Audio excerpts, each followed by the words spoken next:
Baik, Alhamdulillah, wassalatu wassalamu ala Rasulillah wa ala alihi wa ashabihi wa mawalah. Asyhadu an la ilaha illallah wahdahu la syarika lah wa asyhadu anna sayyidana Muhammadan abduhu wa rasuluh la nabiyya wa la rasula ba'dah. Allahumma fassalli wa sallim wa barik ala nabiyyina Muhammadin wa ala alihi wa ashabihi ajma'in wa man tabi'ahum bi ihsanin ila yaumiddin. Faqala Allah Ta'ala fi kitabihil karim.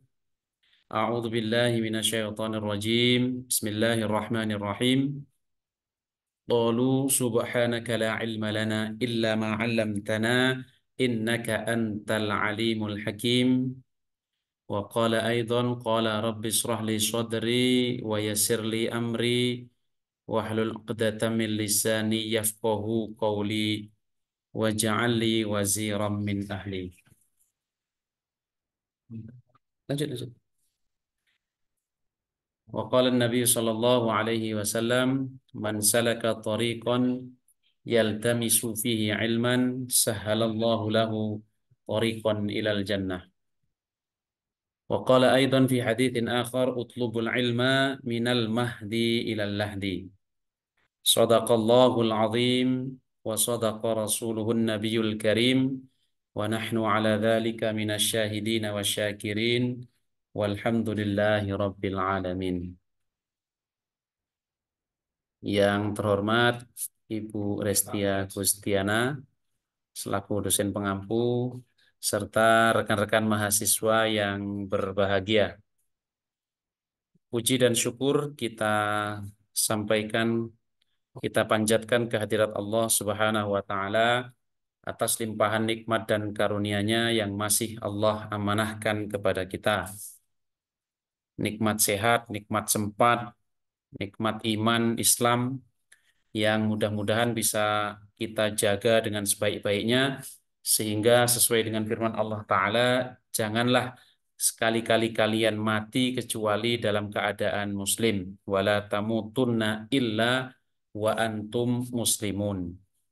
Dan mudah-mudahan pula segenap anugerah kenikmatan yang masih Allah amanahkan kepada kita dapat kita manfaatkan dengan sebaik-baiknya untuk mendekatkan diri kita kepada Allah Ta'ala, untuk memperbanyak amal solih yang itu semua menjadi bekal kita kelak untuk menghadap keharibaan Allah Subhanahu wa Ta'ala.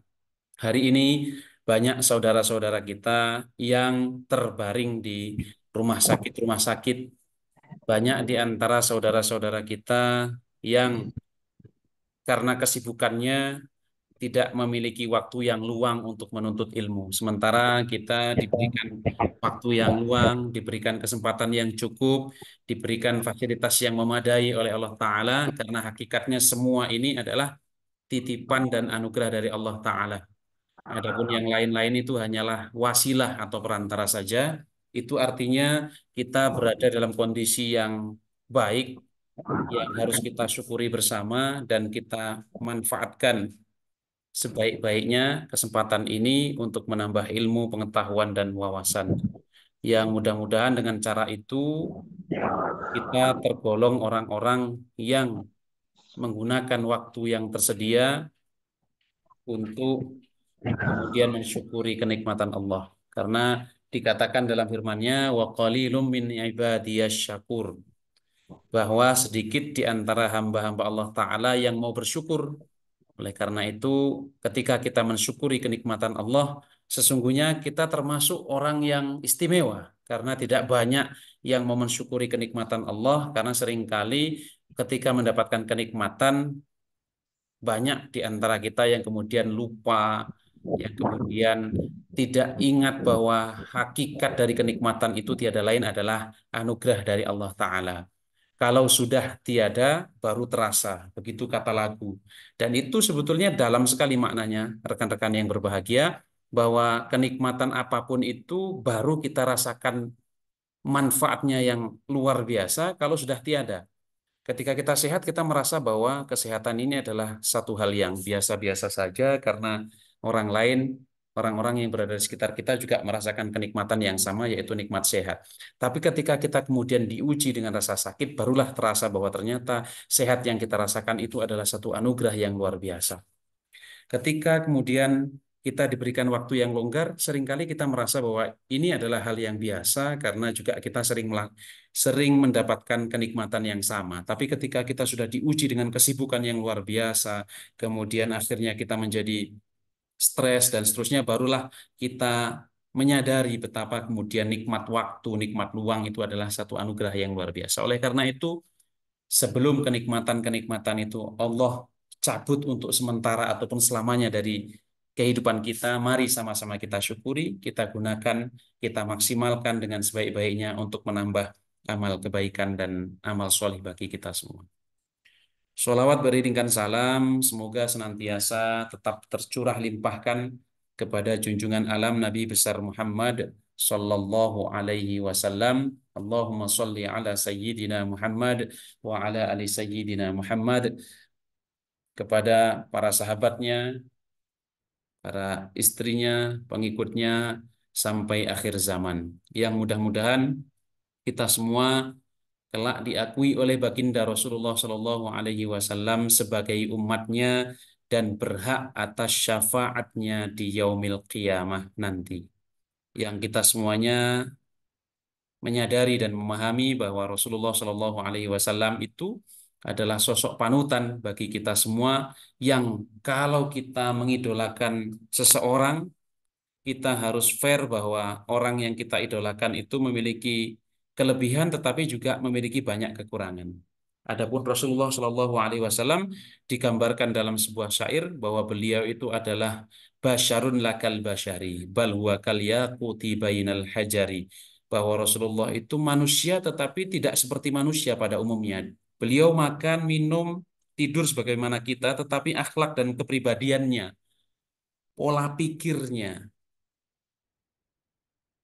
budi pekertinya, itulah yang kemudian menjadikan Rasulullah itu sebagai sosok yang tidak seperti manusia pada umumnya. Oleh karena itu, Rasulullah dikatakan dia adalah ibarat permata di antara bebatuan, menggambarkan betapa Rasulullah itu betul-betul adalah kekasihnya Allah yang dipuji bukan saja oleh para sahabatnya dan oleh kita semua, tetapi langsung oleh Allah Ta'ala dalam Al-Quran, wa innaka la'ala khuluqin azim, bahwa sesungguhnya engkau ya Rasulullah adalah betul-betul pribadi yang berbudi pekerti luhur. Oleh karena itu, kalau kita memiliki idola di dunia ini boleh-boleh saja, tetapi yang tidak boleh kita lupakan bahwa kita semua haruslah mengidolakan Rasulullah Shallallahu Alaihi Wasallam. Man ahabba syai'an kathura dzikruh. Barang siapa yang mencintai sesuatu atau mencintai seseorang, maka dia akan banyak menyebut sesuatu atau seseorang itu. Kalau kita punya HP baru, mungkin mimpinya pun adalah mimpi mimpi megang HP.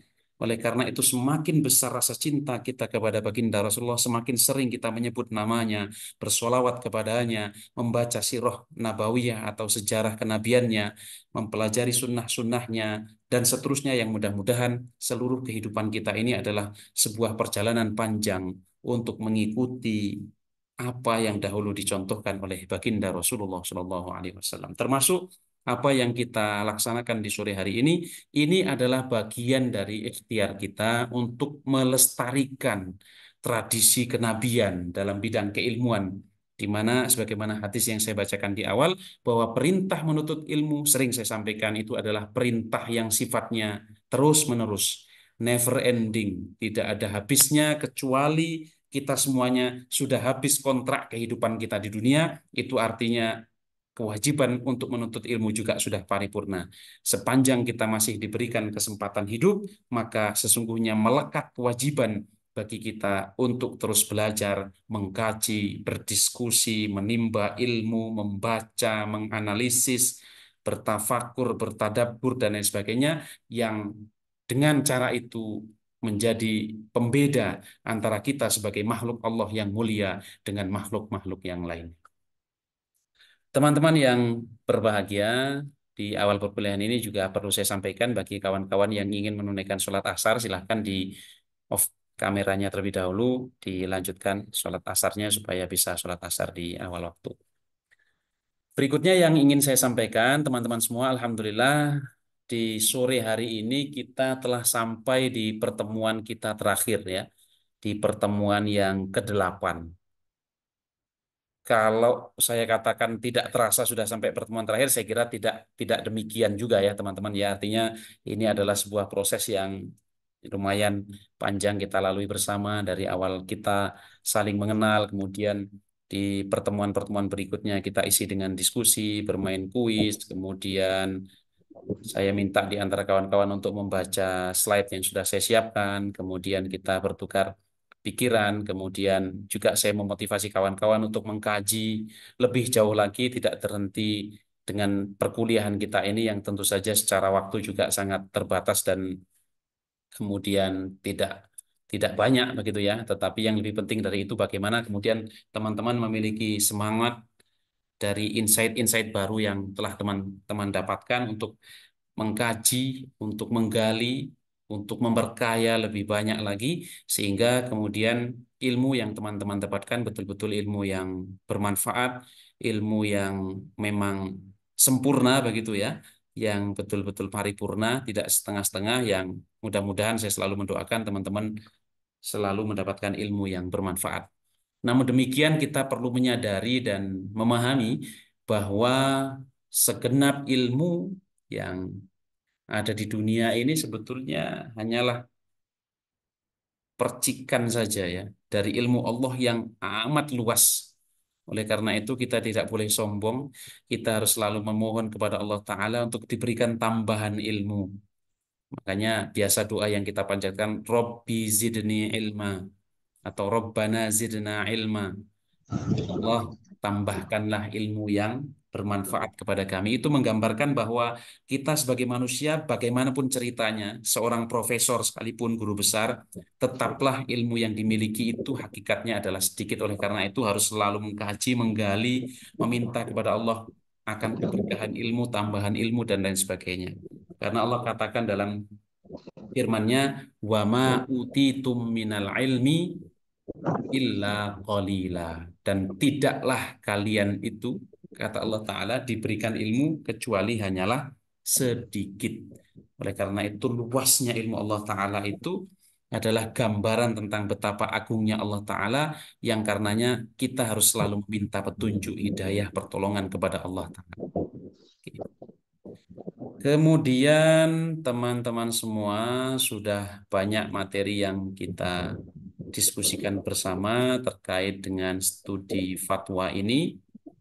Mulai dari awal pertemuan kita membahas tentang fatwa bagi hasil, kemudian kita bahas juga tentang fatwa ijaroh atau sewa menyewa, kemudian kita diskusikan pula tentang fatwa hiwalah, wakalah, dan bank garansi.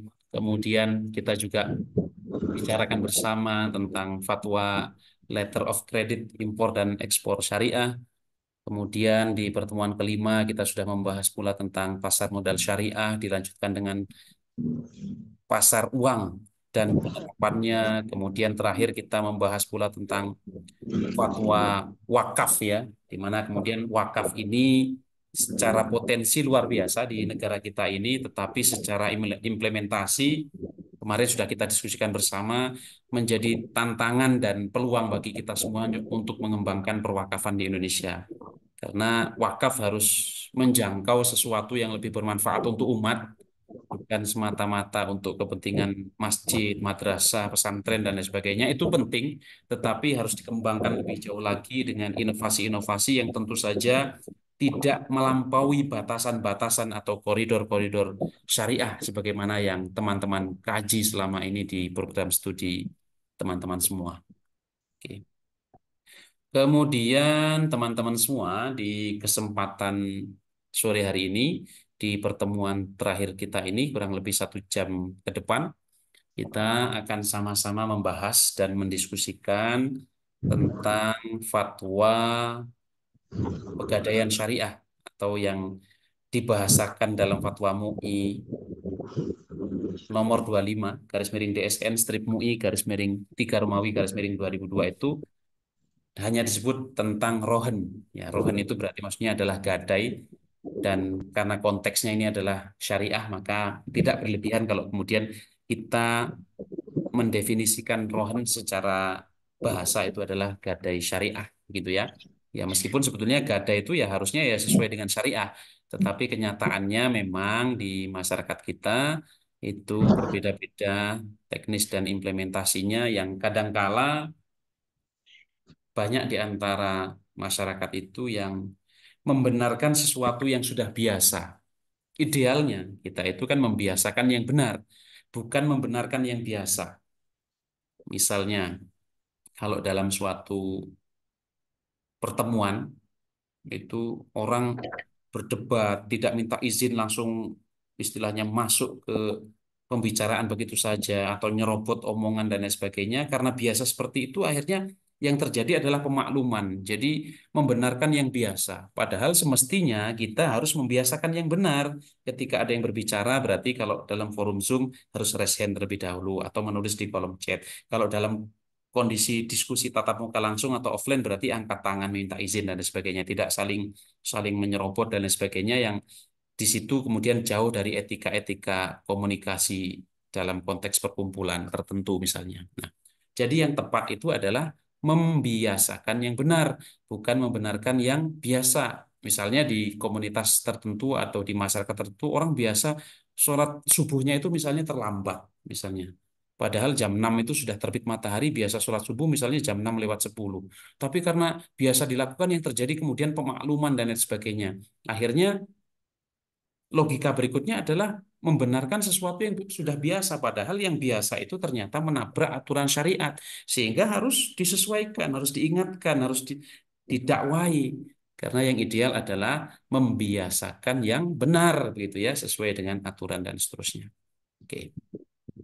Kemudian yang berikutnya, teman-teman semua ya. Jadi di pertemuan terakhir ini saya juga sudah menyiapkan kuis untuk pengayaan materi kita. Dan sebagaimana janji saya di awal, bahwa di pertemuan terakhir ini kan semestinya saya hadir langsung ke Universitas Pamulang, tapi karena satu lain hal dan barangkali di antara teman-teman juga mendengar apa yang saya sampaikan di pertemuan-pertemuan sebelumnya, saya tidak mendapatkan izin karena satu lain hal sehingga belum rezeki untuk bertemu langsung dengan kawan-kawan semua. Mudah-mudahan di kesempatan-kesempatan yang lain kita bisa bertemu begitu ya. Dan harapan saya silaturahim yang baik ini tetap kita jaga ya, kita lestarikan dan teman-teman bisa save nomor saya atau grup juga tidak perlu kita bubarkan kira-kira begitu ya sehingga mudah-mudahan silaturahim yang baik ini bisa tetap terjaga gitu ya. Oke, jadi teman-teman semua, sebagaimana yang saya sampaikan di awal pertemuan, nanti di kuis Kahoot yang jumlahnya 5 soal sudah saya siapkan. Nah, saya ingin berbagi kepada kawan-kawan semua. 3 peserta terbaik nanti insya Allah akan saya berikan reward, begitu ya. Oke, ya ala kadarnya supaya ada tanda kebersamaan kita selama 8 pertemuan ini. Baik. Kemudian poin berikutnya sebelum kita masuk ke kuis dan pembahasan tentang fatwa terkait dengan rohan atau gadai syariah ini, saya perlu sampaikan ke kawan-kawan semua bahwa konteks muamalah atau muamalat secara umum itu memang sangat universal ya, universal kemudian luwes, tidak rigid. Sering saya sampaikan dan kita bahas bersama bahwa al aslu fil muamalat al ibahah, bahwa asal atau hukum dasar atau norma awal dari muamalah itu adalah boleh al ibahah hatta yadullad dalil ala tahrimiha, sampai ada dalil yang spesifik mengharamkan baru kemudian muamalah yang demikian itu tidak boleh. Tapi prinsipnya ketika tidak ada dalil yang melarang, maka muamalah itu adalah sesuatu yang diperbolehkan. Berbeda dengan ibadah mahdhah. Kalau sholat maghrib itu rakaatnya sudah 3, berarti tawakuf. Ya, sifatnya tauqifi, petunjuk langsung dari Allah Ta'ala yang tidak boleh diubah-ubah. Sampai hari kiamat, sholat maghrib ya tetap 3 rakaat. Jadi al-aslu fil ibadah itu at-tahrim justru. Asal dari ibadah itu adalah haram. Nggak boleh membuat inovasi ibadah baru gitu ya sampai ada perintah. Tapi kalau muamalah, hubungan sosial, interaksi sosial, transaksi sosial dalam bidang keuangan, dalam bidang yang sifatnya adalah keduniaan, maka hukum dasarnya adalah al-ibah atau boleh sampai ada dalil yang melarangnya. Maka ketika di zaman Rasulullah itu ada petani yang berkreasi dalam model pertaniannya, ketika kemudian diajukan pertanyaan kepada baginda Rasulullah Shallallahu Alaihi Wasallam, maka jawaban Rasulullah ketika itu adalah antum a'lamu bi umuri dunyakum, bahwa kalian lebih mengerti tentang urusan dunia kalian, gitu ya. Artinya dalam beberapa hal Rasulullah memberikan pelonggaran, memberikan keleluasaan kepada sahabatnya ketika itu untuk berkreasi gitu ya. Karena antum a'lamu bi umuri dunyakum. Atau kalau dalam obrolan saya dengan kawan-kawan, kalau orang bertanya, apakah membuat jembatan itu ada dalilnya dalam Al-Quran? Ada. Dalilnya secara umum. Dalilnya apa? Fas'alu ahla dzikri in kuntum la ta'lamun. Kalau kamu mau membangun jembatan dan kamu tidak tahu ilmunya jembatan, berarti bertanyalah kepada ahli jembatan. Bagaimana hukum membuat pesawat? Ya boleh. Dalilnya apa? Fas'alu ahla dzikri in kuntum la ta'lamun. Kalau kita ingin mengetahui ilmunya pesawat, ya tanya dengan ahli pesawat. Mau mengembangkan dunia pesawat, ya berarti belajar dengan mereka yang ahli. Jadi hal-hal yang sifatnya keduniaan itu sangat luas, sangat fleksibel gitu ya, dinamis. Karena seperti misalnya orang bertanya bagaimana hukum belajar menggunakan Zoom meeting, aplikasi Zoom, platform Zoom sebagaimana yang kita pakai saat ini. Karena dulu di zaman Rasulullah itu tidak ada. Sementara sekarang orang berduyun-duyun, berbondong-bondong belajar menggunakan Zoom ini bagaimana hukumnya? Oke, tentu saja saya kira tidak perlu saya jelaskan lebih jauh kepada kawan-kawan semua karena ini sifatnya adalah duniawi.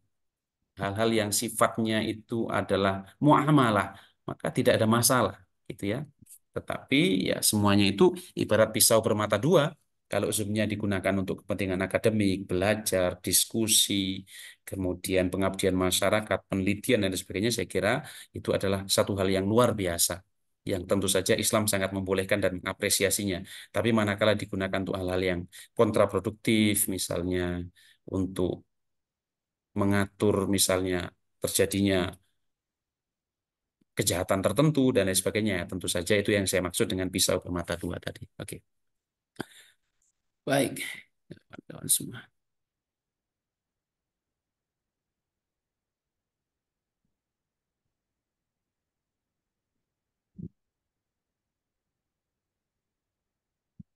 Oke, di kesempatan ini kita akan sama-sama membahas nanti tentang fatwa Pegadaian Syariah atau Rohan ya di pertemuan terakhir ini tentang introduksi kurang lebih sudah saya sampaikan, motivasi belajar juga demikian, fatwa Pegadaian nanti akan kita bahas bersama, problematikanya juga seperti apa, kemudian kuis Kahoot ya. Ini diatur secara spesifik di Fatwa DSN nomor 25 garis miring DSN strip MUI garis miring 3 garis miring 2002 tentang rohen. Jadi kalau di fatwa-fatwa yang lain barangkali tidak hanya disebut istilah Arabnya tapi juga dalam kurung ada istilah Indonesianya, tapi khusus fatwa rohen ini yang kita dapati bahwa dia hanya menyebut tentang rohen gitu saja ya. Oke, nanti kita bahas bersama.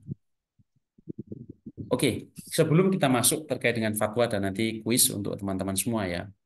Ini penting untuk kita catat terkait dengan distribusi harta dalam dalam konteks syariah gitu ya. Jadi substansi dari kita mempelajari tentang ekonomi syariah, sejarahnya seperti apa, perkembangannya seperti apa dan seterusnya sebetulnya juga muaranya nanti bagaimana kemudian kita sama-sama memahami tentang distribusi harta yang ideal dalam konteks keislaman begitu ya. Oke. Karena ya Islam tidak menghendaki monopoli, kemudian mengapa kemudian ada filantropi Islam, ada zakat, ada sodako, ada infak, ada wakaf dan lain sebagainya itu sebetulnya supaya harta itu tidak hanya berkutat di orang-orang tertentu saja, gitu ya.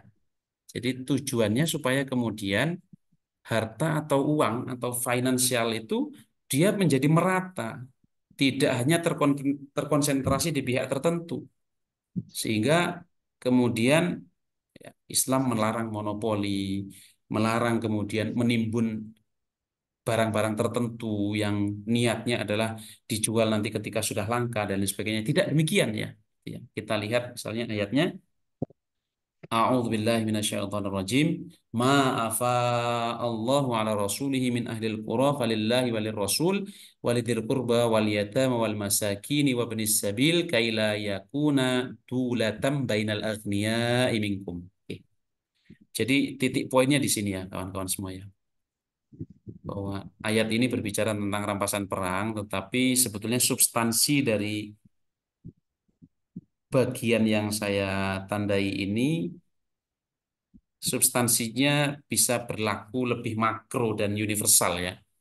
Intinya supaya uang yang didapat, harta yang diperoleh, kekayaan yang dimiliki itu kailayakuna dulatam bainal agniya'i minkum. Jadi tidak hanya berkutat begitu ya antara orang-orang yang kaya saja, harus kemudian dibagikan, didistribusikan, yang kemudian gap antara mereka yang miskin atau yang fakir bahkan dengan mereka yang berkecukupan atau kaya itu tidak terlalu jauh.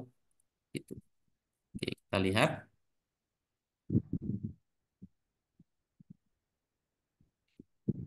ini. Demikian agar harta itu tidak hanya beredar, kaila, agar tidak yakuna dulatam, tidak hanya beredar bainal aghniya minkum antara orang-orang kaya saja di antara kamu supaya kemudian terjadi keseimbangan peredaran harta itu antara mereka yang kemudian berkecukupan dengan mereka yang berkekurangan. Karena kalau konsentrasinya selalu untuk mereka yang berkecukupan saja, maka akan terjadi gap yang sangat jauh dan ini juga tentu saja tidak baik dalam konteks stabilitas sosial gitu ya kira-kira teman-teman. Oke. Kemudian kalau kita bicara dalil tentang gadai ya, itu di surat Al-Baqarah ayat 283. Teman-teman bisa pelajari nanti. A'udzu billahi minasyaitonir rajim. Wa in kuntum ala safari wa lam tajidu katiban farihanum maqbudah ila akhirnya. Jadi poinnya di sini. Farihanum maqbudah. Apa itu? Dan jika kamu dalam perjalanan dan kamu tidak memperoleh seorang penulis, maka hendaklah ada barang jaminan yang dipegang oleh orang yang berpiutang. Nah, itu farihanum maqbudah. Oke, jadi itu dalil tentang gadai ya teman-teman ya. Nanti kita lihat di fatwanya seperti apa dan ayat ini juga dikutip dalam fatwa yang akan kita bahas bersama nanti.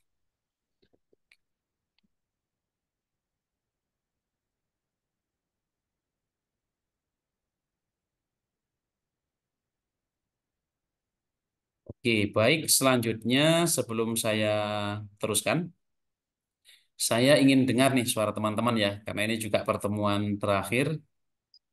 Oke, saya ingin dengar suaranya Kalista Maulidia. Bisa diaktifkan?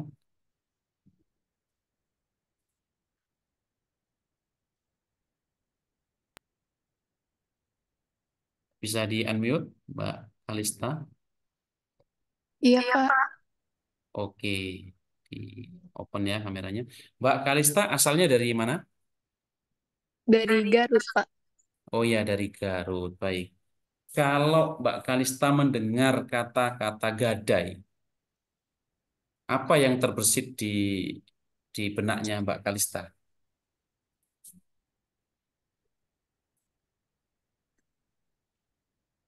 Oke, Menjamin, Pak. menjamin, Menjaminkan. menjaminkan barang. Iya. Oke. Kalau di daerah asalnya Mbak Kalista, biasanya apa? Teknis gadai menggadai itu gimana prakteknya?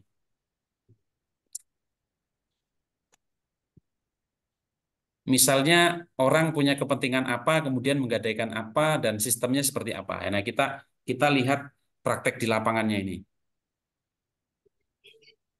Misalnya ada orang lagi perlu uang, terus dia mau gadein motornya Mm-mm. sesuai, terus dia perlu uangnya berapa, terus dia datang ke pegadaian dengan menggadaikan barang tersebut, Pak.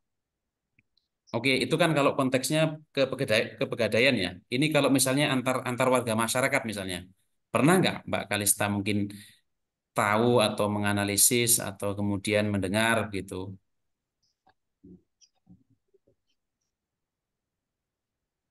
Hmm, saya belum pernah pengalaman sih. Oke ya, lebih ke pegadaian tadi ya. Kalau di sistem Iya. di pegadaian. Oke, silakan Mbak Kalista mention kawannya yang lain kira-kira siapa yang bisa share ke kita semua. Tunjuk siapa? Mungkin, Yang wah, asalnya beda dari Mbak Kalista. Kalau Mbak Kalista ini kan mewakili Jawa Barat ya. iya. Yang berarti yang luar Jawa Barat, Pak. Ya boleh ya. Ya atau yang di luar Garut juga boleh. Silakan. Ke Ketama, Pak. Pratama ya, silakan Mas Pratama, Adi Iya. Pratama. Iya Pak, Oke, hadir Mas Pak. Pratama dari mana? Dari Padang Pak. Ah, dari Padang ya. Gimana Mas kalau praktek pegadaian di masyarakat Minang, Mas? Oh, kalau di Minang sih setahu saya udah banyak ke arah yang ini Pak, yang syariah-syariah. Oke. Mm-mm. Terus gadainya kebanyakan gadai sawah gitu Pak. Oke. Apa ke bawah. Oke, misalnya Mas Pratama punya sawah, kemudian butuh uang. Oke, terus gimana teknisnya ya? Gimana? Menarik ini. Oh, teknisnya Pak. Iya, ha, terus katakanlah Mas Pratama punya sawah. Ini kita bicara di Minang ya, bukan bukan kita Iya. kita ini dulu. Kita kesampingkan dulu tentang teori gada yang benar ya. Ini kita kita belajar dari praktek di masyarakat dulu. Oke, punya sawah, kemudian Oh ya, punya sawah, tapi nggak ada yang ngelola gitu Pak. Sedangkan orangnya butuh duit. mm, Jadinya digadein aja Pak ke orang yang mau ngelola. digadain ke orang yang mengelola. Jadi orang Iya, mengelola sawahnya, kemudian dia ambil hasilnya gitu kan? iya, kayak gitu. Kemudian nanti katakanlah digadai dengan nilai 100 juta. Berarti nanti sawah itu baru bisa kembali setelah yang menggadaikan melunasi uang 100 juta, begitu. Iya, ini harus setelah panen untungannya 100 juta baru bisa dikembaliin lagi, Pak. Oke, terus hasil panennya itu kalau di Minang seluruhnya dimiliki oleh siapa? Seluruhnya dimiliki. Nah, itu saya kurang tahu deh, Pak. Oke, Belum paham baik. bang. Mm-mm. Ya, baik. Terima kasih, Mas Pratama ya. Iya, Pak. Oke, ini saya kira cukup mewakili. Atau ada kawan-kawan lain yang mau share di tempat tinggalnya atau tempat asalnya? Mungkin ada Bagas, yang... Bagas, Bagas, Bagas, Mas Bagas. Ya, Mas Bagas, silakan.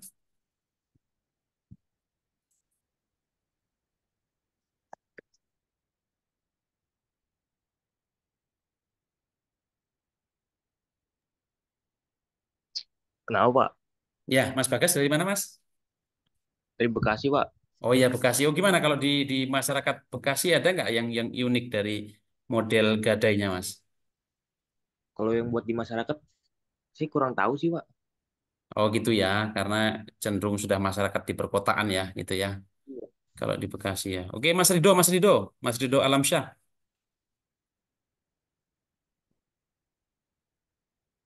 Apa Pak? Nah, Mas Rido dari mana, Mas Rido? Dari Bogor Pak. Bogor gimana kalau di Bogor? Bogornya kabupaten atau kota? Cibinong atau kota Bogor? Kabupaten, Iya, gimana Kecamatan Biasina. kalau di kabupaten gimana Mas yang Mas tahu tentang model pegadaiannya? Kalau di sini Pak, ada yang pernah menggadai HP. Mm-mm. Terus bukan ke syariah Pak, tapi ke konvensional. Mm-mm.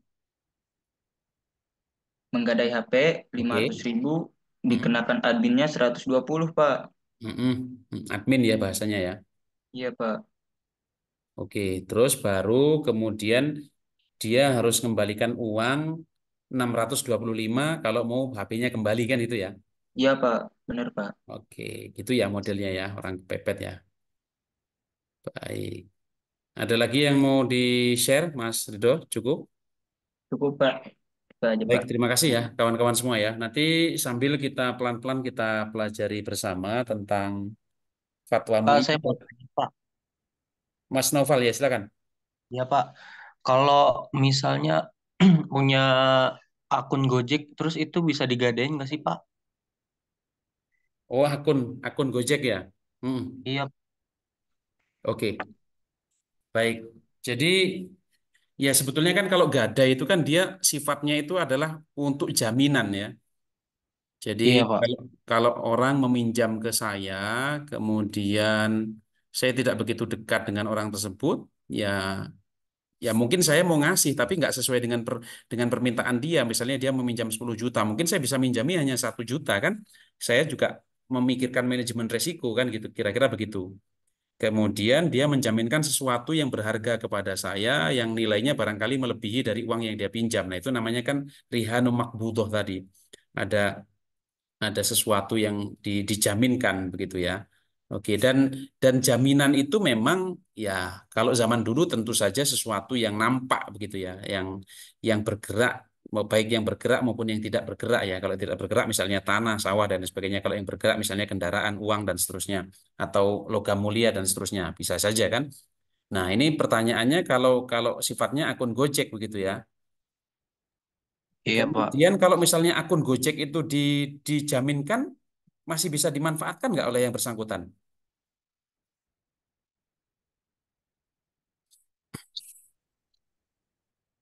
Ini pertanyaan yang mengandai-andai atau sudah terjadi, Mas? Biasanya itu, Pak, temen saya gadain itu, Pak, gadain itu buat apa sih? Kebetulan akun dia nggak punya akun itu tapi nggak kepake, sedangkan dia lagi butuh duit gitu, Pak. Mm-mm. Oke, jadi nanti katakanlah misalnya dia menggadaikan itu, dia dapat uang 1 juta. Itu juga sama, akun itu berarti bisa dipakai oleh yang menerima gadai gitu. Bisa, Pak. Bisa dipakai. Gitu modelnya ya. Baru nanti akun akan kembali lagi ke dia ketika kemudian yang bersangkutan mengembalikan uang 1 juta tadi ya. Iya, Pak. Berarti Bisa. nanti dipakai passwordnya dan lain sebagainya. Oke, menarik ini. Ya, jadi teman-teman semua ya, sebetulnya kan kalau terkait dengan pegadaian ini, khususnya dalam konteks Islam gitu ya, dia limitatif sekali gitu ya. Jadi tidak boleh dimanfaatkan kecuali atas izin begitu ya, dan itu harus proporsional karena nanti ada hadis yang bunyinya kullu qardin jarra naf'an fahuwa riba. Jadi setiap pinjaman yang ada manfaat yang diperoleh oleh yang minjami itu tergolong riba nanti. Oke, jadi manfaat yang diperoleh atau tambahan itu kan bisa jadi saya minjam uang 1 juta, kemudian yang minjami saya mensyaratkan harus dikembalikan 1,5 juta misalnya. Yang 0,5 juta itu adalah riba kan. Kullu qardin jarra naf'an. Jadi setiap pinjaman yang kemudian di sana ada konsekuensi tambahan finansial yang diperoleh oleh yang meminjami itu berarti riba.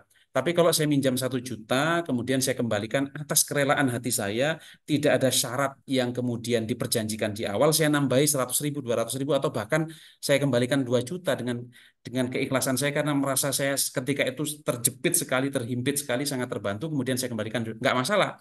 Itu bukan bukan riba gitu ya. Dia mendapatkan manfaat itu bukan diperjanjikan di awal, tapi atas kebaikan saya karena saya berterima kasih kepadanya. Nah, sama halnya dengan gadai ini sebetulnya dia prinsipnya hanya menjaminkan barangnya saja yang tidak boleh orang yang meminjami mendapatkan manfaat dari barang tadi. Nah, maka nanti kajian tentang perbedaan gadai dalam konteks pegadaian konvensional dengan syariah, kalau di konvensional ya tadi dari awal bunyinya sudah uang administrasi dan lain sebagainya. Tapi kalau dalam konteks syariah itu nanti uang yang dikeluarkan itu dalam rangka untuk biaya penyimpanan objek gadai tadi atau almarhun. Jadi penyimpanan, kemudian untuk security-nya, untuk keamanannya dan seterusnya. Nah, kira-kira begitu. Yang itu tidak kemudian disesuaikan dengan besarnya simpanan, tetapi lebih kepada disesuaikan dengan tadi apa dengan barang yang dijaminkan tadi. Nah, kira-kira begitu. Oke.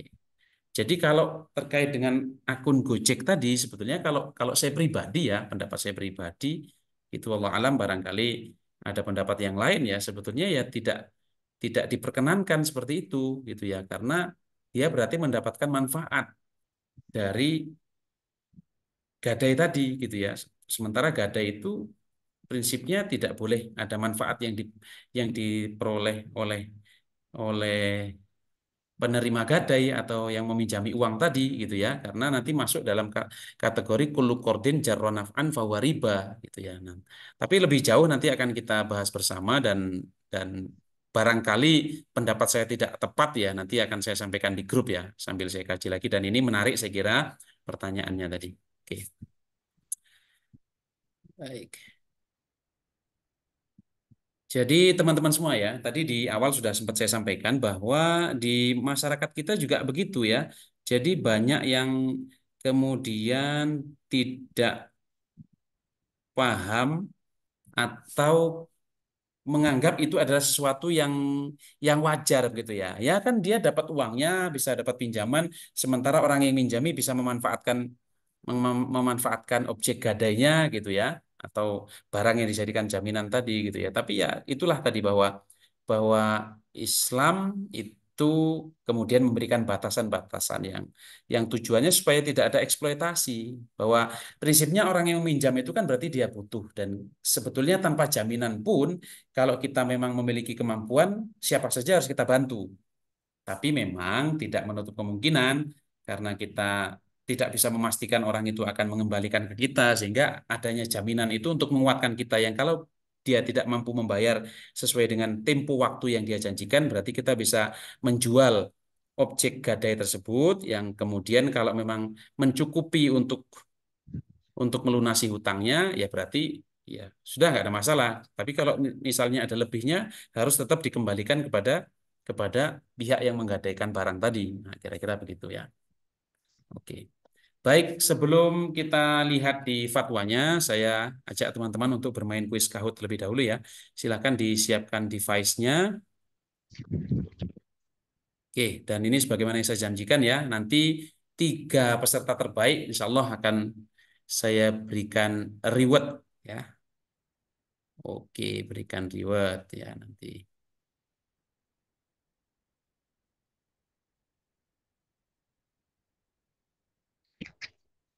Saya share screen dulu. Ya.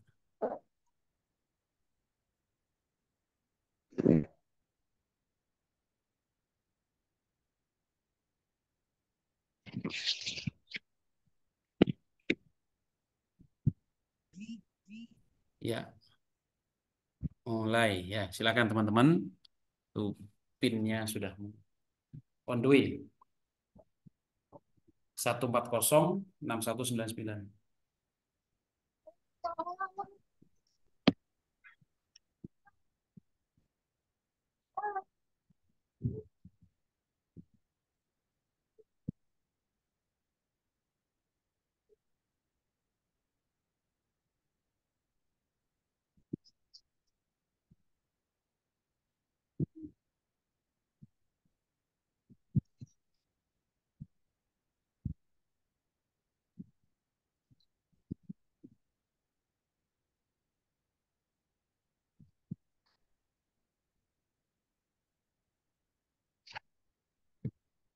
Oke, ini bagi yang memiliki device lebih dari satu, karena pesertanya bisa maksimal 40, boleh ya. Boleh ikut 2 akun juga boleh, silakan.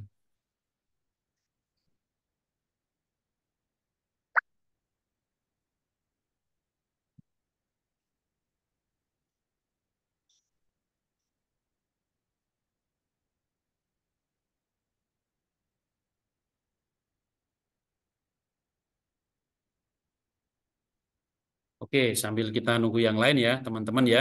Jadi untuk istilah-istilah dalam gadai itu atau rohan itu nanti ada namanya rohin atau yang menggadaikan barang, yang punya barang, kemudian murtahin yang menerima barang gadaian tadi yang kemudian memberikan sejumlah uang, ada almarhun yaitu objek gadai atau barang yang menjadi jaminan begitu ya.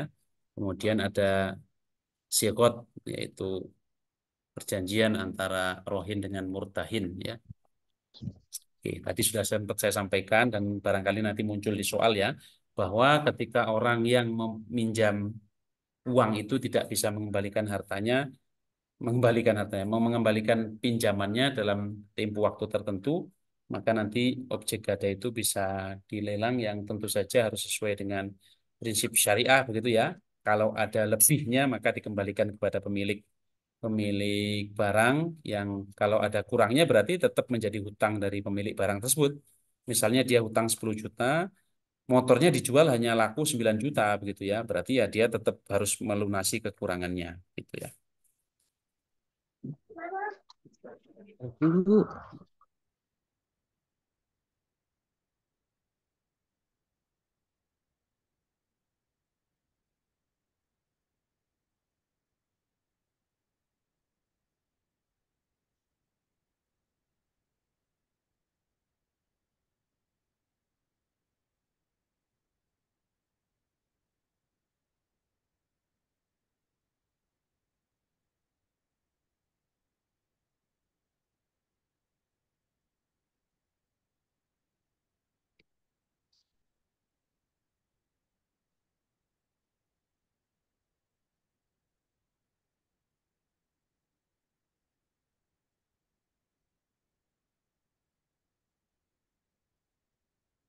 Oke, sudah ada 11 yang join dari total partisipan kita 17, berarti dikurangi saya dengan Bu Resti, harusnya ada sekitar 14 atau 15 orang.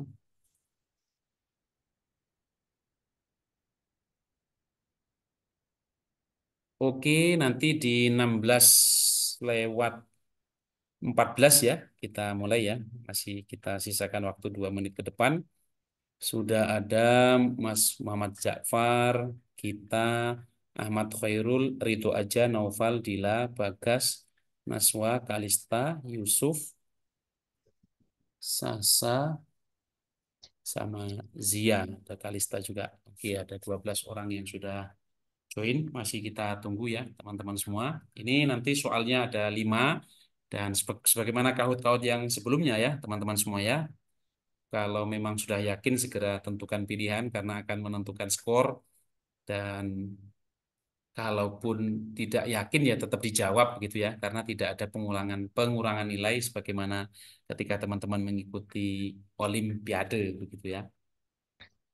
Oke. Baik. Ya, nanti bagi yang belum join sambil kita jalan masih bisa ikut ya.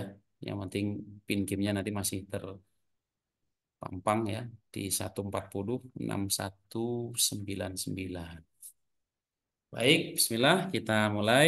3 2 1.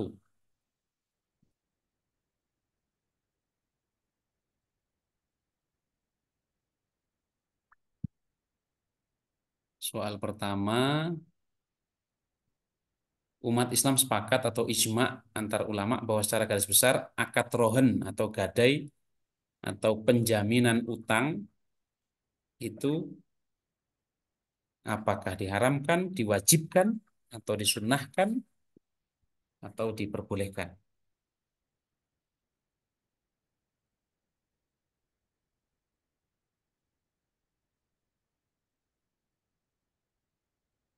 Oke, dari semua peserta luar biasa ini. Hampir semuanya benar ya. Jadi sepakat ijma ulama bahwa secara garis besar akad rohen atau gadai atau penjaminan uang itu prinsipnya adalah diperbolehkan, atau kembali lagi ke norma dasar muamalah tadi, al aslu fil muamalah atau fil muamalat al ibahah gitu ya. Jadi tentu saja tidak diharamkan tapi juga tidak diwajibkan ya, itu kan sebagai sebuah alternatif, sebagai sebuah pilihan. Orang mau menggadaikan silahkan untuk kepentingan tertentu, orang tidak menggadaikan juga silahkan karena juga tidak semua orang memiliki benda yang berharga yang bisa untuk digadaikan. Tapi juga tidak sampai masuk dalam kategori sunnah begitu ya, hanya sifatnya dia adalah diperbolehkan ya. Oke, ini saya kutip soal ini dari fatwa fatwa MUI ya. Nanti akan kita baca bersama. Oke. Baik, kita lihat skor sementara. Iya, ada Naswa disusul oleh Kalista, kemudian ada Sasa. Ini skornya mepet-mepet ini. 922, kemudian 918, 916. Wah, ini tipis sekali ya. Dan Mas Rito juga di 907. Baik. Oke, kita lanjut ya, teman-teman semua. Soal kedua. Murtahin atau penerima barang mempunyai sampai hak menahan marhun atau barang sampai semua utang rohin atau yang menyerahkan barang. aduh, Sampai kapankah murtahin itu berhak untuk menahan barang atau marhun?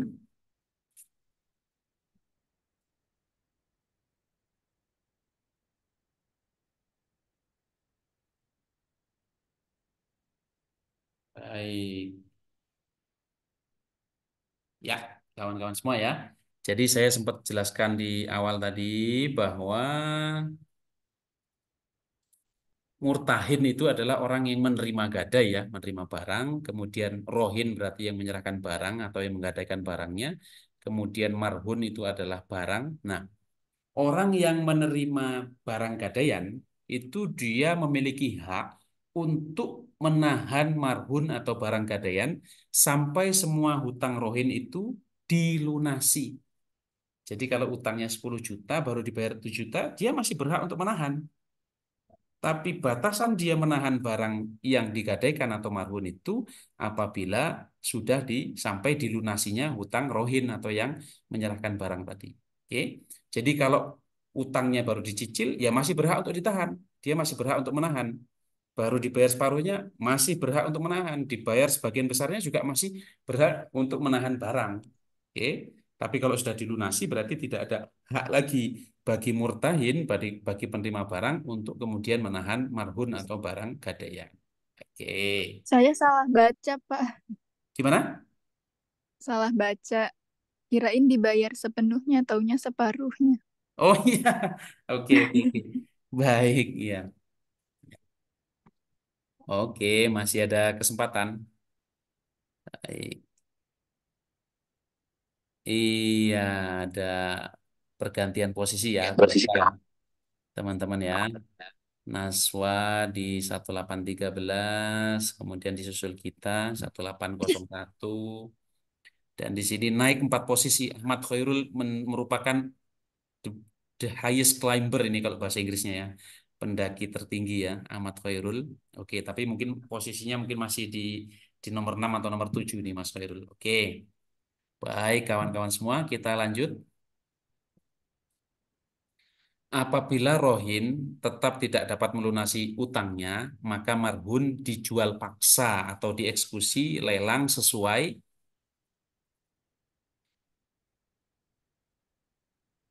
apakah sesuai dengan kemauan murtahin atau sesuai dengan kehendak rohin atau sesuai dengan prinsip transaksi konvensional atau sesuai syariah. anjing, anjing. Oke, baik ya teman-teman ya. Ini juga sama soalnya saya kutip dari fatwa MUI yang nanti kita baca bersama. Jadi ketika rohin atau yang menggadaikan barang tadi tidak juga melunasi hutangnya sampai batas waktu yang ditentukan. Bahkan mungkin sudah diberikan kelonggaran. Dia nggak juga bisa melunasi hutangnya. Maka marhun atau objek gadai tadi dijual paksa. Atau istilah lainnya dieksekusi melalui lelang. Sesuai dengan syariah atau sesuai dengan prinsip syariah. Berarti tidak asal ada mekanismenya. Jadi ditaksir terlebih dahulu kira-kira begitu kalau memang objeknya itu lumayan lumayan besar nilainya gitu ya. Jadi bukan sesuai dengan kemauan murtahin. Kalau sesuai dengan kemauan murtahin ya nanti rohinnya bisa dirugikan. Atau bukan sesuai dengan kehendak, tidak juga sesuai dengan kehendaknya rohin. Kalau begitu nanti bisa dilama-lama karena dia tidak mau objeknya dilelang atau dijual kan kira-kira begitu ya. Tidak juga sesuai dengan prinsip transaksi konvensional ya. Tentu saja sesuai dengan prinsip syariah. Oke, saya kira jelas untuk masalah ini. Kita lihat. Oke. Naswa ini 3 kali jawaban berturut-turut benar ya. Dan dibayang-bayangi Ridho aja kemudian ada Ahmad Khairul. Tenang, masih ada 2 soal tersisa. Ja'far kita dan kawan-kawan yang berada di bawah masih berpeluang untuk naik ke podium, baik podium 1, 2, ataupun 3. Naswa, Ridho, Aja, Ahmad Khairul pertahankan. Oke. Kelebihan hasil penjualan menjadi milik rohin dan kekurangannya menjadi kewajiban. Hati-hati.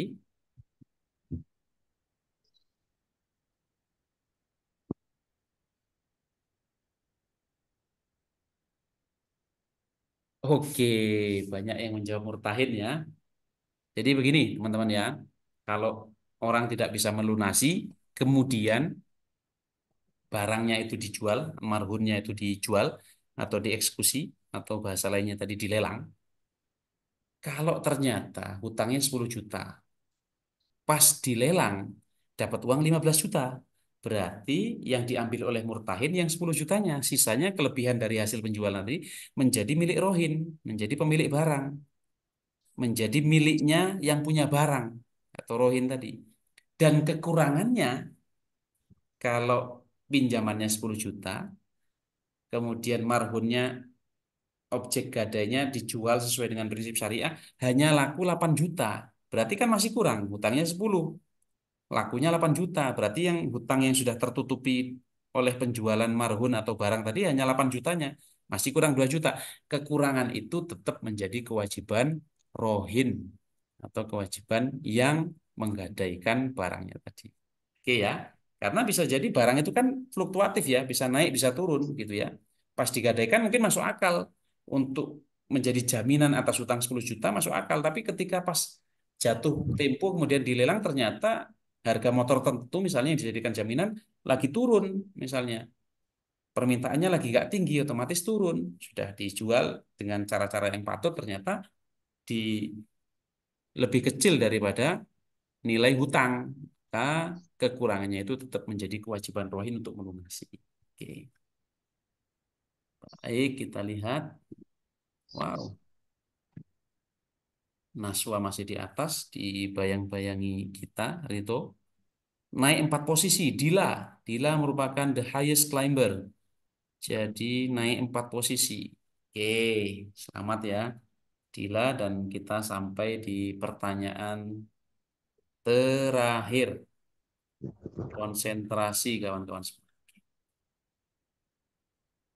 Penyelesaian sengketa rohen atau gadai dilakukan melalui Badan Arbitrase Syariah Nasional setelah tidak tercapai kesepakatan melalui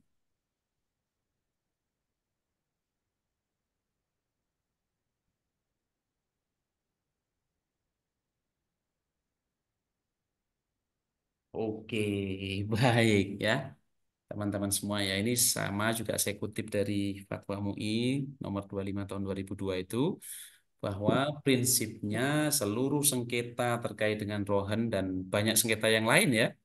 Kalau kita pelajari fatwa-fatwa yang atau kita ingat kembali fatwa-fatwa yang kita baca sebelumnya bahwa penyelesaian sengketa itu yang paling pertama harus dilakukan adalah melalui musyawarah mufakat.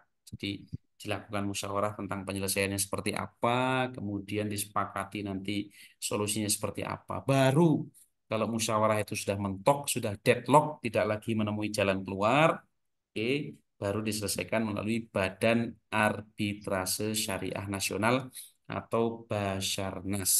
Oke ya. Jadi melalui pengadilan agama itu ya kita lihat di klausul perjanjiannya. Misalnya kalau gadainya misalnya sampai ratusan juta pasti kan ada detil itu perjanjiannya. Ya kalau di situ perjanjiannya kalau tidak terjadi musyawarah mufakat maka diselesaikan melalui pengadilan agama ya berarti pengadilan agama yang berwenang. Tapi kalau di situ bunyinya melalui pengadilan negeri sesuai dengan putusan MK itu harus dibaca pengadilan agama. Karena pengadilan agamalah yang kemudian memiliki kewenangan secara absolut untuk menyelesaikan sengketa-sengketa ekonomi syariah. Kecuali kalau itu adalah gadai gadai murni begitu ya, yang tidak sesuai dengan akad syariah ya, ya berarti penyelesaiannya melalui pengadilan negeri kira-kira begitu. Tapi kalau konteksnya adalah gadai syariah itu masuk dalam klasifikasi sengketa ekonomi syariah, maka yang kompeten, berwenang, dan memiliki kuasa untuk mengadilinya, menyelesaikannya adalah pengadilan agama. Juga bukan lembaga keuangan syariah tentu saja ya. Baik, Deng, siapakah juaranya? Oke, itu aja. Di, woi, Nazwa tersalib ternyata ya. Nomor 1 kita ini sepertinya. Oke, selamat ya. Ada Ahmad Khairul sama Muhammad Ja'far ya, 4 dan 5 ya. Oke. Dan sesuai dengan perjanjian di awal tadi ya, hanya 1, 2, 3 saja. Oke, nanti japri saya ya. Oke. Baik, saya share dulu ini hasilnya supaya menjadi kenang-kenangan untuk teman-teman semua. Oke.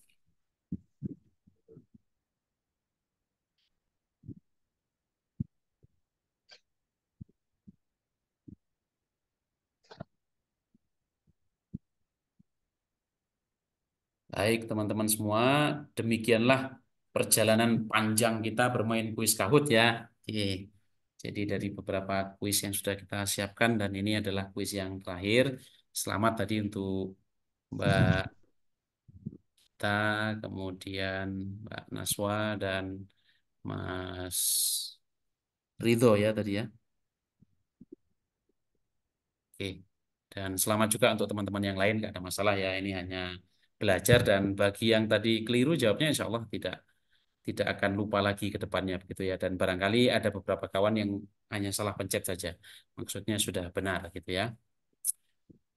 Oke, teman-teman semua ya, itu dari soal-soal yang sudah kita kerjakan bersama tadi sesungguhnya sudah cukup tergambar bagaimana kemudian sistem gadai itu dijalankan oleh yang dimaksud oleh dalam fatwa MUI gitu ya. Kemudian perlu saya sampaikan juga ke kawan-kawan semua nanti bisa dikaji lebih jauh lagi ya.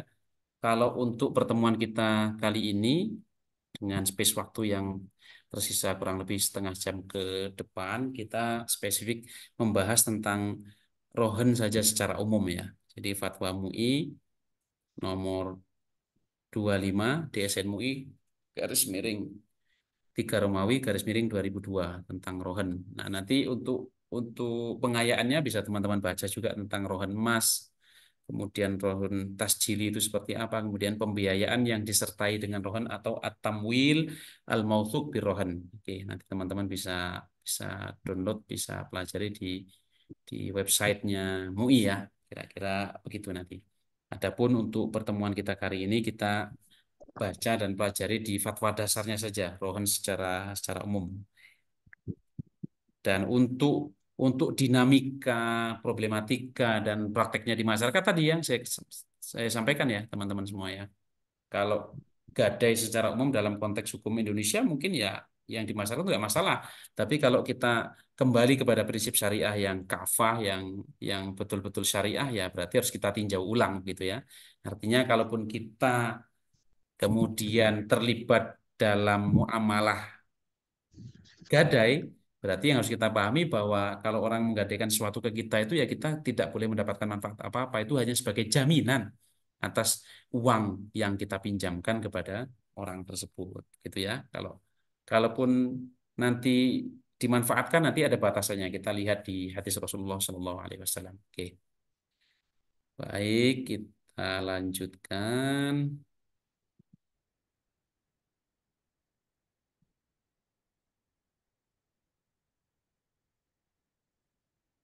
Oke.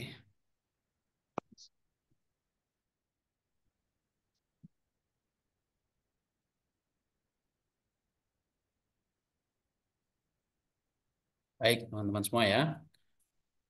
Jadi di fatwa nomor 25 di SN MUI garis miring 3 2002 ini di sini di pertimbangannya bahwa salah satu bentuk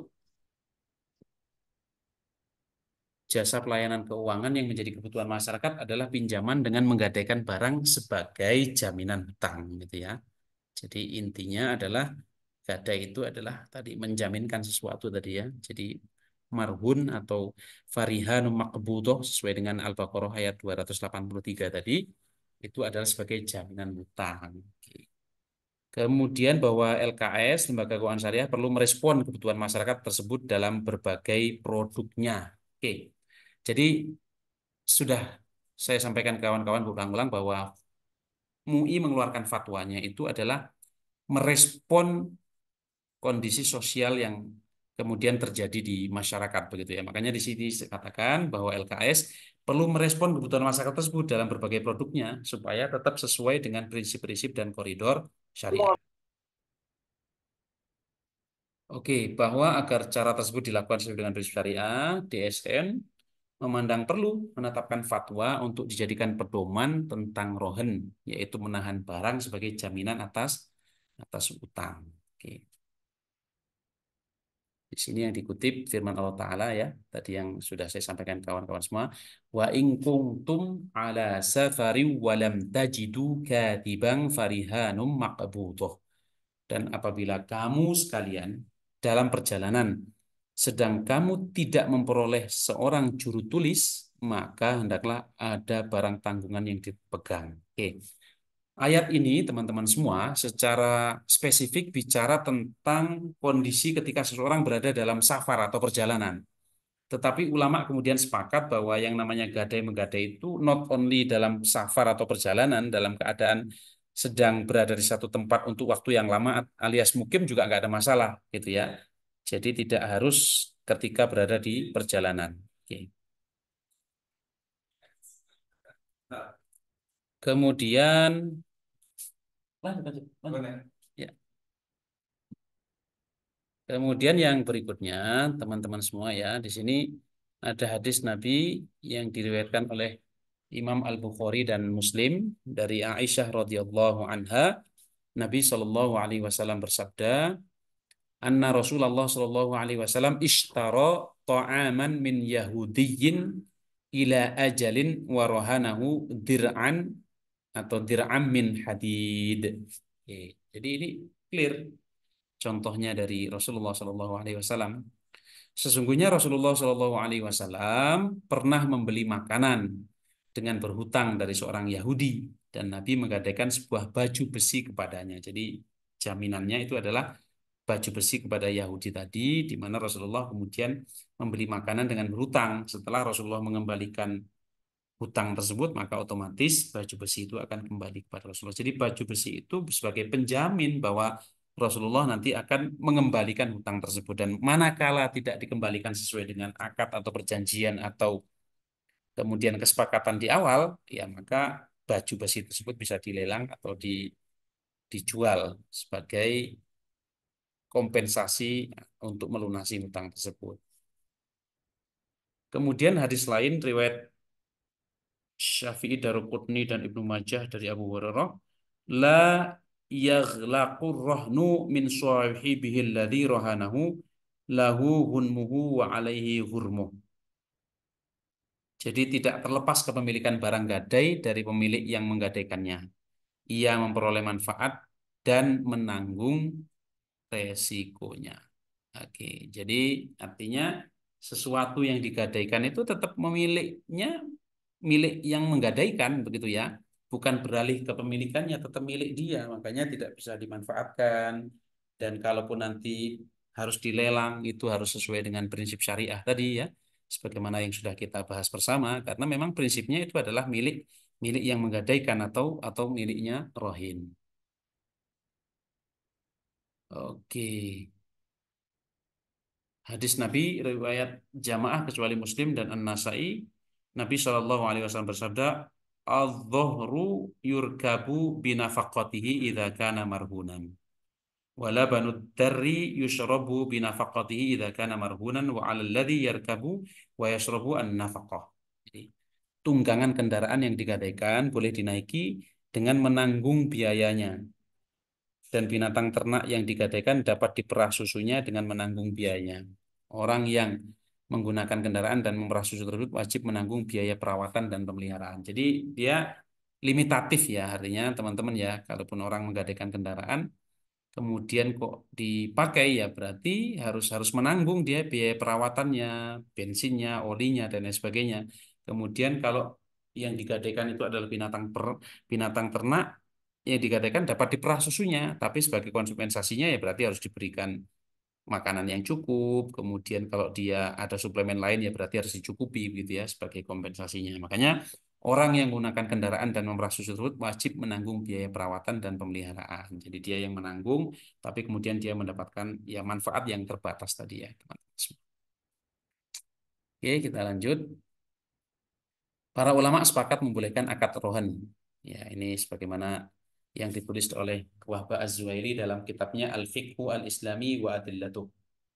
Oke, kaidah fikihnya sebagaimana yang sudah berulang kali saya utarakan ke kawan-kawan semua, di mana al-aslu fil muamalat al-ibahatu illa ayyadulla dalilun ala tahrimiha. Asal dari muamalah atau transaksi antar orang per orang atau orang dengan lembaga dan seterusnya itu pada prinsipnya adalah boleh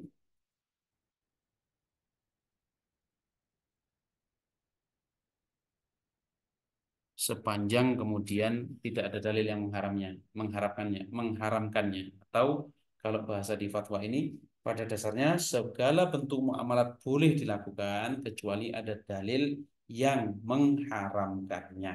Oke.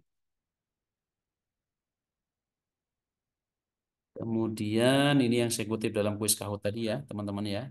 Pendapat ulama tentang rohin, wa ammal ijma'u fa ajma'al muslimun ala jawazi rohni fil jumlah.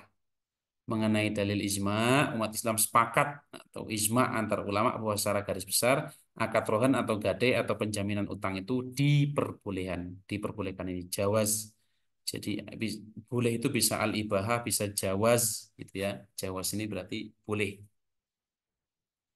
Lirrohin kullun tifa'in birrohni la yatarattabu alaihi naqsul marhun. Pemberi gadai boleh memanfaatkan barang gadai secara penuh sepanjang tidak mengakibatkan berkurangnya nilai barang gadai tersebut ya. Rol jumhur ghairul hanabilah annahu laisa lil murtahin ayyan tafi'a bi syai'in minar rohni. Jadi ini mayoritas ulama selain mazhab Hambali berpendapat bahwa penerima gadai tidak boleh memanfaatkan barang gadai sama sekali. Oke. Kemudian di sini di substansi fatwanya pertama bahwa pinjaman dengan menggunakan barang sebagai jaminan utang dalam bentuk rohan dibolehkan dengan ketentuan sebagai berikut. Oke, ini penting sekali ya kawan-kawan semua. Oke, jadi yang pertama ketentuannya terkait dengan syarat bagi murtahin. Murtahin atau penerima barang mempunyai hak untuk menahan marhun barang sampai semua utang rohin yang menyerahkan barang dilunasi. Clear ya, sebagaimana yang sudah kita bahas dan di kuis kau tadi. Ini syarat atau ketentuan yang pertama. Jadi hak dia untuk menahan barang itu terbatas sampai dilunasi hutang. Kalau sudah dilunasi tidak berhak lagi menahan barang gitu ya, karena itu barang itu sebagai jaminan hutang. Ketika hutangnya sudah dilunasi, tidak lagi dicicil, bukan dibayar separuhnya atau sebagiannya, tapi sudah dilunasi, berarti hak murtahin untuk menahan barang itu sudah tidak ada lagi, sudah gugur, kira-kira gitu ya. Kemudian syarat yang kedua, atau ketentuan yang kedua, teman-teman semua, marhun atau barang yang digadaikan dan manfaatnya tetap menjadi milik rohin. Jadi tetap menjadi milik yang menggadaikan. Pada prinsipnya marhun tidak boleh dimanfaatkan oleh murtahin kecuali seizin rohin. Ya, jadi prinsipnya nggak boleh. Tapi kalau sudah diizinkan ya, misalnya orang menggadaikan kendaraan, itu ya sudah dipakai-pakai aja nggak apa-apa. Saya ikhlas itu silahkan. Memang saya juga punya kendaraan lain di rumah misalnya itu boleh-boleh saja. Atau misalnya tiba-tiba murtahin perlu untuk memakai kemudian dia minta izin dan diperbolehkan ya berarti nggak masalah. Catatannya dengan tidak mengurangi nilai marhun dan pemanfaatannya itu sekedar pengganti biaya pemeliharaan dan perawatannya. Oke, saya kira jelas. Kemudian yang ketiga,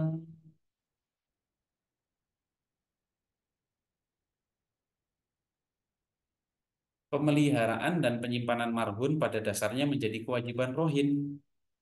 Jadi orang menggadaikan hartanya, dia mendapatkan uang, dan hartanya itu menjadi jaminan atas hutangnya itu, maka ketika barang tersebut disimpan di murtahin, maka biaya pemeliharaan dan penyimpanan barang tersebut termasuk untuk keamanannya itu menjadi kewajiban rohin gitu ya. Karena orang yang meminjami uang itu kan dia sudah kehilangan uangnya dipinjam untuk sementara waktu ya, maka tidaklah fair, tidaklah bijak kalau kemudian dia masih dibebani biaya pemeliharaan dan penyimpanan barang yang menjadi objek gadai tadi atau menjadi marhun tadi. Oke. Sedangkan Oke, jadi prinsipnya pada dasarnya menjadi kewajiban rohin, namun dapat dilakukan juga oleh murtahin. Sedangkan biaya dan pemeliharaan penyimpanan tetap menjadi kewajiban rohin. Besar biaya, nah ini penting ya kawan-kawan semua ya. Besar inilah yang membedakan nanti antara pegadaian syariah dan pegadaian secara umum. Besar biaya pemeliharaan dan penyimpanan marhun tidak boleh ditentukan berdasarkan jumlah pinjaman, gitu ya. Jadi kalau pinjamannya 15 juta berbeda dengan 10 juta ya. Oke, jadi tidak seperti itu, tapi pemeliharaan dan biaya penyimpanan itu disesuaikan dengan marhunnya tadi, bukan sesuai dengan jumlah pinjamannya. Oke, begitu ya kalau memang ingin betul-betul sebagaimana prinsip syariah. Kemudian yang berikutnya, kawan-kawan semua, tentang penjualan marhun. Nah, ini sudah kita bahas sedikit tadi di kahot tadi. Satu, apabila jatuh tempo, murtahin harus memperingatkan rohin untuk segera melunasi hutangnya. Contoh, saya hutang hari ini misalnya 100 juta. Kemudian saya menggadaikan mobil saya, katakan.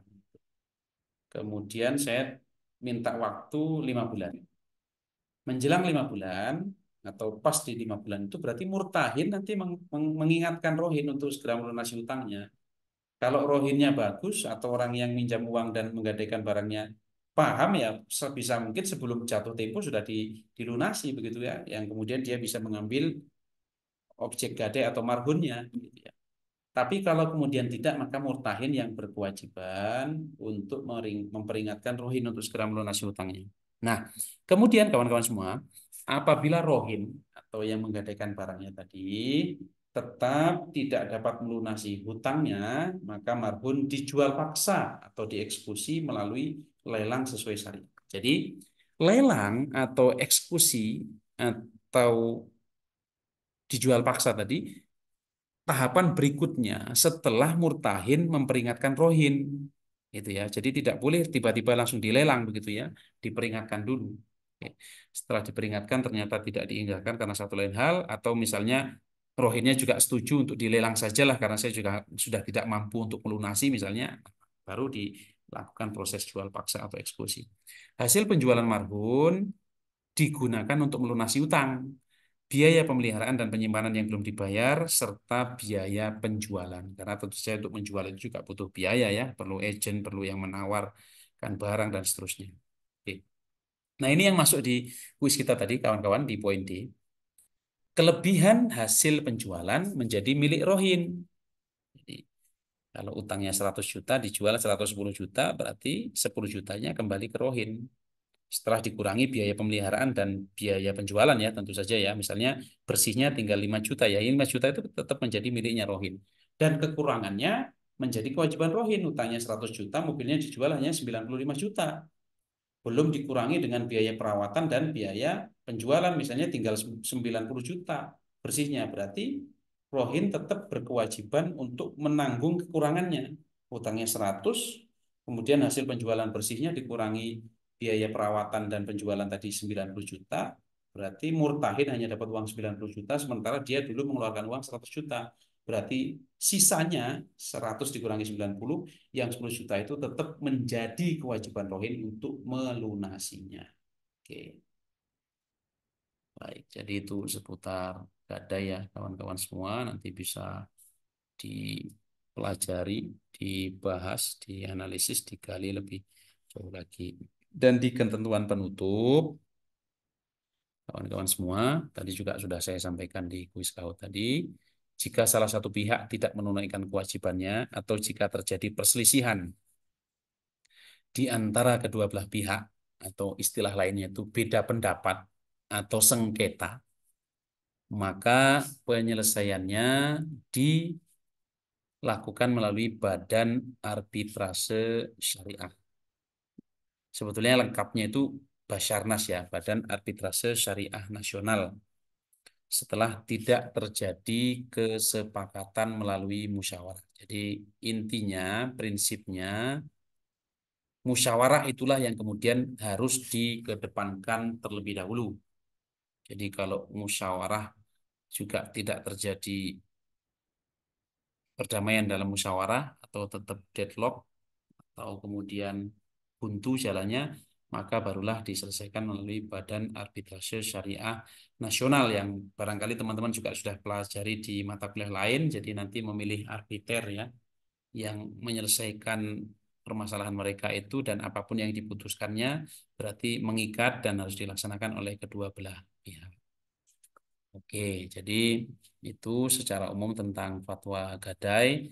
Adapun praktek-praktek di masyarakat, kemudian ketika nanti teman-teman mungkin KKN ya, penyuluhan tentang gadai, kemudian dikaitkan dengan kondisi real di masyarakat seperti apa, kalau terjadi gap atau perbedaan, nah itu tugas-tugas teman-teman semua untuk memberikan pemahaman kepada masyarakat, untuk meluruskan praktek-praktek yang belum sesuai gitu ya, dan pada prinsipnya bahwa fatwa tadi adalah respon bagaimana praktek-praktek di masyarakat yang kemudian fatwa MUI ini mengkaji pendapat-pendapat ulama dikaitkan dengan dalil-dalil Qur'ani maupun hadis yang kemudian dirumuskanlah sebuah fatwa yang menjadi guidance atau pedoman bagi kita semua. Oke, dan tentu saja untuk lebih jauhnya teman-teman sebagaimana saya sampaikan tadi bisa mempelajari dan mengkaji lebih dalam lagi dengan membaca dan menganalisis fatwa-fatwa DSN yang lain terkait dengan gadai ini, gitu ya kira-kira. Dan oke, baik, karena ini adalah pertemuan terakhir bagi kita semua. Jadi sekali lagi saya mengucapkan terima kasih yang sebesar-besarnya khususnya kepada Ibu Destia selaku dosen pengampu yang selama ini sudah berkomunikasi baik dengan saya, dan juga terima kasih untuk Universitas Pamulang khususnya program studi ekonomi Islam ya, ekonomi ekonomi Ekonomi Islam syariah.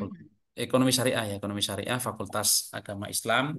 Mudah-mudahan teman-teman semua selalu diberikan kesehatan yang terbaik, mendapatkan ilmu yang bermanfaat, dan khususnya Ibu Restia sekali lagi terima kasih.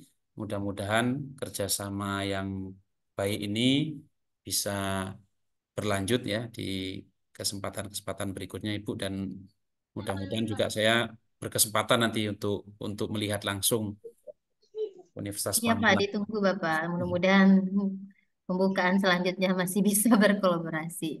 Amin, amin, amin ya. Karena memang kebetulan saya sudah ambil cuti di awal awal tahun, dan kemarin Idul Adha juga kita mudik ke Banjarnegara. Jadi ya saya juga bisa memaklumi kenapa cuti saya belum di ACC, dan bulan depan juga cuti lagi ada acara di Lampung, dan ternyata teman-teman sudah mau UAS ya, Ibu ya.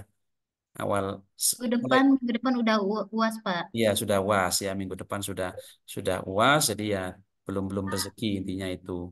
Kemudian juga ya ini masih tersisa 5 menit ya Ibu ya, 5 menitan. Jadi Iya. sekaligus saya sampaikan ke kawan-kawan semua bahwa ini rata-rata semester berapa kemarin?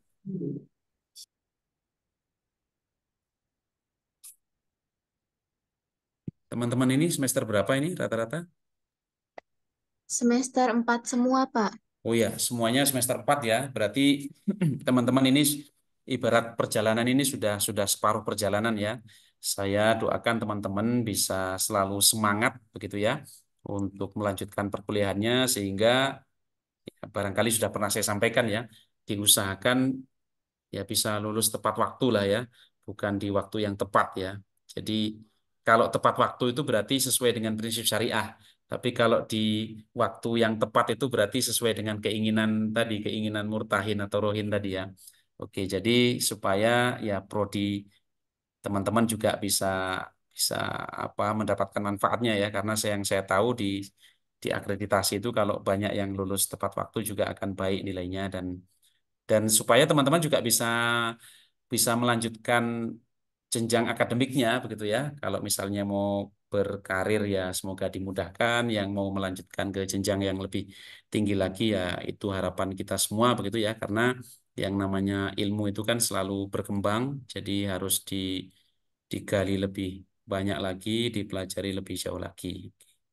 Kemudian hal lain yang perlu saya sampaikan ke teman-teman semua ya.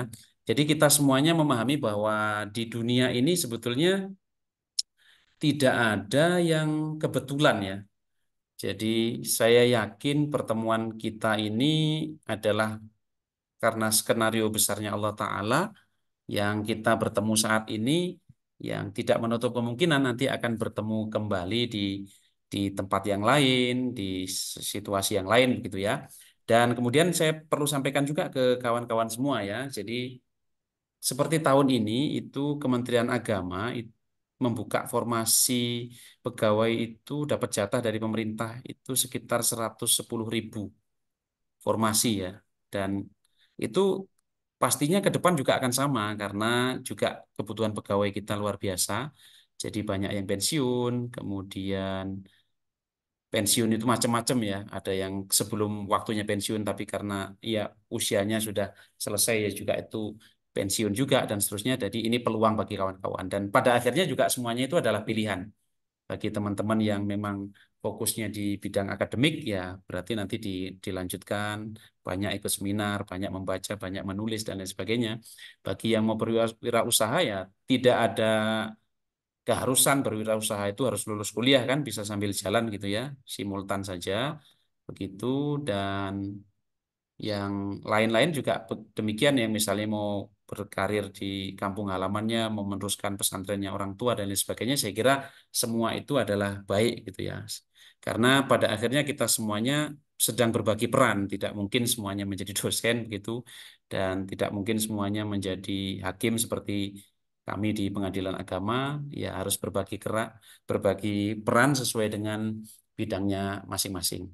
Kemudian yang terakhir yang ingin saya pesankan ke kawan-kawan semua, saya selalu sampaikan ke banyak mahasiswa saya bahwa kalau kita ingin melihat, mengetahui dunia, maka membacalah.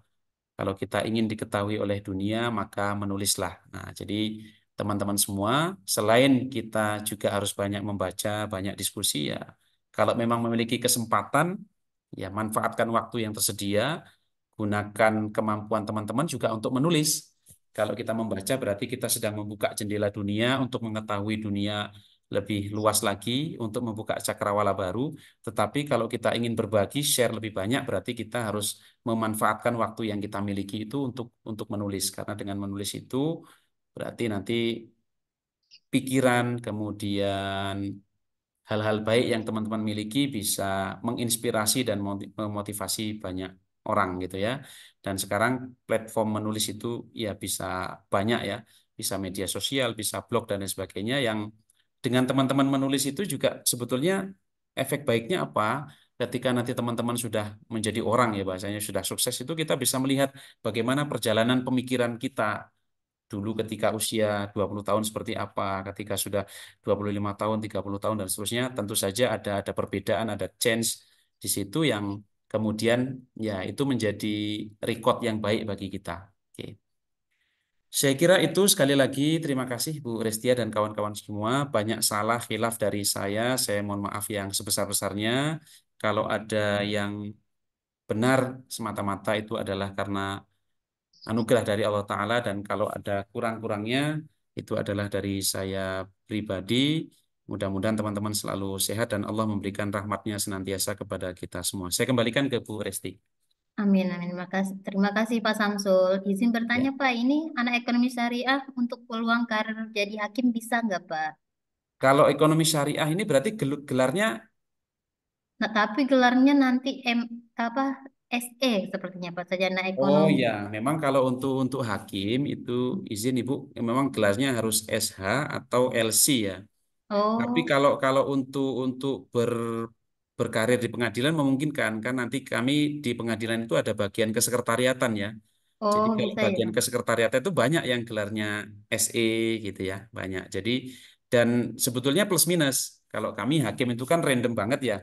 Jadi promosinya itu atau mutasinya itu bisa seantero Indonesia begitu. Tapi kalau yang di kesekretariatan barangkali kalau misalnya dari Banten hanya mungkin ke Jawa Barat gitu. Jadi barangkali peluangnya itu kalau dari kawan-kawannya. Oke. Oh, sip, Pak. Berarti bisa magang di pengadilan atau gitu maksudnya, Bisa, Pak? Ya. bisa, sangat bisa karena kan sekali Ya. lagi secara substansi kan berkaitan yang kompetensi peradilan terkait dengan sengketa ekonomi syariah. Iya, Kalau ada magangnya bisa. sengketa ekonomi syariah, mereka belajar itu maksudnya nanti ada peluang mereka untuk magang di Iya, pengadilan terdekat sangat di berpeluang. sini Iya. gitu, Pak. Oke, teman-teman ya, itu salah satu output untuk kita belajar studi fatwa ini apakah peluang. Misalkan kita memilih praktisi kan harus sesuai juga dengan peluang karir kita ke belakang seperti itu. Jadi Iya, emang ini udah sesuai ya Pak ya linear ya dengan mata kuliah iya, iya. eh, jurusan ekonomi syariah. Berarti ada peluang nanti untuk magang di pengadilan. Iya. Tapi bagian sekretariatannya ya Pak ya. Kalau kalau magangnya di bagian mana saja boleh, Bu. Oh, Tapi mana maksud saja saya boleh. kaitannya dengan teman-teman ke depan. Kalau untuk hakim memang karena kaitannya dengan gelarnya tadi, nggih. Ya, tapi Berarti kalau bisa melihat kasus bersidang arbitrase bisa, gitu langsung bisa, ya Kak, bisa, kasus bisa. tentang sengketa gitu ya Pak ya bisa Bisa. menyaksikan langsung. Berarti nanti kalau saran saya Ibu, nanti dipilihkan pengadilan-pengadilan yang memang perkara ekonomi syariahnya agak Iya, banyak. gitu. Nah, saya kira Jakarta itu secara umum kayaknya banyak ekonomi syariahnya. Banyak ekonomi Nah, syariah. begitu mungkin Bu ya. Oke. Oke Pak, terima kasih Pak. Jadi Sama-sama Ibu. ya, Ya, itu menambah apa pengetahuan untuk anak-anak biar nggak bingung nanti Pak mau magang di mana. ya Setelah ada ini kan opsi. mereka Ya, udah berkurang mata kuliah, udah mikirkan untuk magang seperti itu baik. Pak. Baik, Ibu. Oke Pak, sedikit juga saya menyampaikan kalau outputnya dari kita ini ya tulisan dari Bapak sebagai praktisi ada outputnya tulisan dari kegiatan kita Pak. Boleh di media manapun boleh Pak atau bentuk artikel juga boleh Ya, Pak gitu. baik, baik Bu. Oke sip Pak. Itu Ya, saja sih sedikit ya, sampaian dari saya. ya. Lebih kurang dan lebihnya saya mohon maaf. Sama-sama Ibu. Terima kasih semuanya.